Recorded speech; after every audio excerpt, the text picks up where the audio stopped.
80-67 is the final here from the Chrysler Center. Michigan tops Penn State, moves to 4-0 in conference play. There was a lot of big stories today, Kyle. Let's get to one that he was the guy that got Michigan started. Derek Walton Jr. sort of had his coming out party, so to speak. He's been playing strong as of late, had the big game, the big shot at Nebraska, came out 8 straight points. He was effective early. Yeah, and it looked like that carried over right into this game against Penn State. First 8 points for Michigan. They got off to a quick start, an 8-0 run by Derek Walton to get up on the Nittany Lions. You have to like the confidence, one, and knowing when to pass, when to shoot, running the offense, different things like that. But what I liked was his poise under pressure. You know, he had a couple situations where it was late in the shot clock. He kind of just had to do his own offense, and he was able to get to the line on one, being aggressive, attacking the basket. On another, little step back, long two, just inside the three-point line. Loved what I'm seeing, out of Derek Walton through these first 4 games of Big Ten play. Starting to get better, starting to get it. That guy, he's turning into the guy that we saw in high school. We got to see him exclusively, local guy.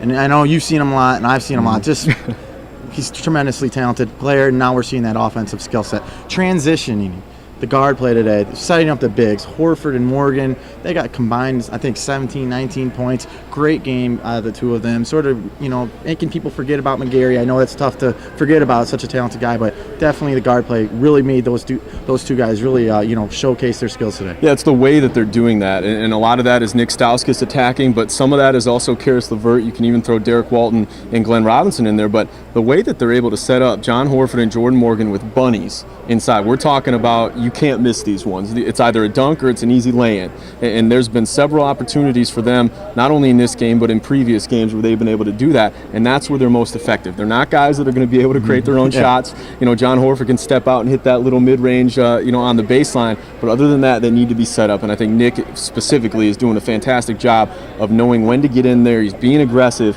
and as he passes, maybe to a Horford or Morgan, drops it off, guys are playing off, the help defense isn't there, he's able to just go and get his own. So it's a nice little mix there, and Nick he's really been a key factor for Michigan attacking the basket. Earlier in the season, Michigan struggled, had some tough road losses, and that sort of, we were wondering, hey, how tough is this team?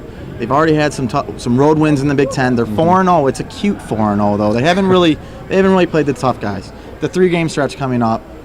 Now we're going to find out what this team is. They go to Wisconsin. They play Michigan State, Iowa.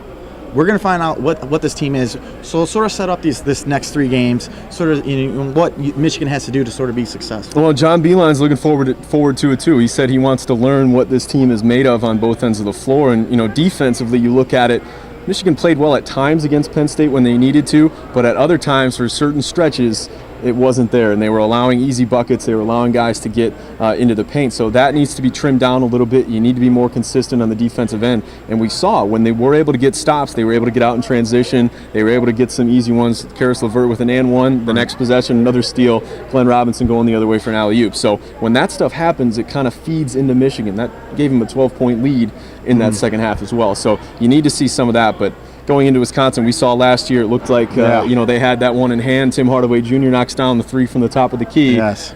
And, pandemonium ensues as Wisconsin ties it and sends it to overtime. So we'll find out. Obviously Wisconsin coming off a loss against Indiana tonight. That'll make things even more interesting. You've seen Iowa. They beat Ohio State on the road by double digits. That is no mistake. Iowa has a very talented team, and we'll see with Michigan State. If they're healthy and they're going on all cylinders, never going to be easy against the Spartans. Definitely a 3-game stretch that's going to define this sort of the season. It's the test, and we're going to see what this team's all about. But hey, right now they're 4-0. We're going to find out how good they are this Saturday at Wisconsin. But hey, this is why they play in the Big Ten, and this is why we watch the games. And this is a good position to be in. 4-0. All right, he's Kyle Bogenschutz. I'm Josh Newkirk reporting for Scout.com.